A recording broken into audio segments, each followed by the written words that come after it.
دوستان عزیز سلام، چی وقت بخیر. چالش خیلی باحال امروز داریم همراهید. بیا آقا سلام. آقا این نگاه چی؟ آقا این 20000 تومان از من میگیری یا یه چیز روش میذاری بدم نفر بعدی؟ 20000 تومان یه چیز روش میذارم دیگه. مرسی متشکرم. آقا این 30000 تومان شما از من میگیری یا یه چیز روش میذاری بدم نفر بعدی؟ میذاریم روش. نفر مورد نظر پیدا میکنیم بعد میدیم بهش. دست خدا برکت. شما از من میگیری یا یه چیز روش میذاری بدیم نفر بعدی؟ یه چیزی روش میذاریم. دست در خدا برکت بده ان شاء الله که کسب کار. آقا بریم پیش امانچه. بیا سلام. مرسی آقا، مرسی. دست سلام. آقا چه خبر؟ سلام خوبی؟ آقا شما این پول این 60000 تومان از من میگیری یا یه چیز سرش میذاری برم نفر بعدی؟ بفرما. آقا امانچه هم 200 تومان داد میریم برای نفر بعدی. دست شما. اسماعیل سلام مخلصم. این پولو شما از من میگیری یا یه چیز روش میذاری بدم نفر بعدی؟ نفر بعدی میده، پول میدم نفر بعدی. تا وقتی که اگه خیر باشه ان شاء الله خدا تو رو نگاه میکنه. نوکر دست در ان شاء الله خیر. به یه نفر به من گفت من میخوام پولو بدم به اون. بفرما اینم روش. خدا برکت بده. کسب و کار برکت. آقا این پول شما از من میگیری یا یه چیز روش میذاری بدیم نفر بعدی؟ یه دونه سبز پول گذاشتم. این پول شما از من میگیری یا یه چیز روش میذاری بدیم آدم نیازمند یکی که نیاز داره. من خودم مثلا بیشتر نیاز دارم ولی بهت میدم دیگه. اگه نیاز داری بفرما. دست در نکن. یکی هست که از ما بیشتر نیاز داره. بفرما.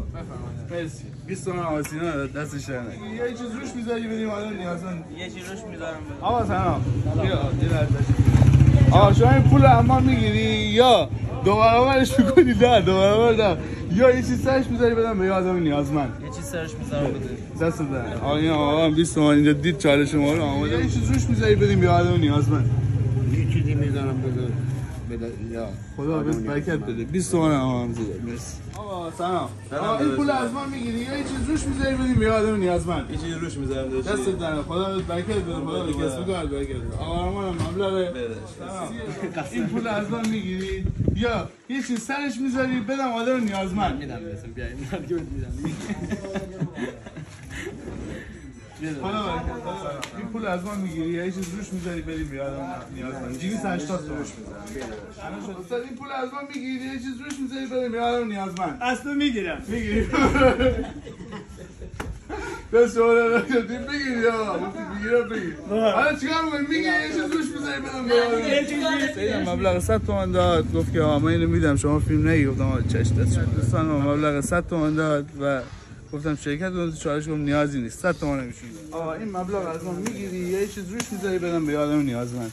بله 100%. دست شما در نگاه. شما آخرین نفر میدونید 6000 تومن ما بگید.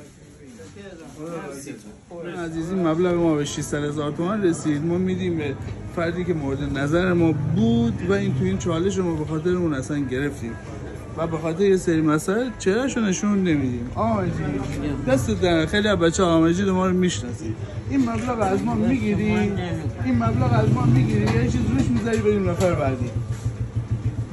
میگیری بفهم. دست در.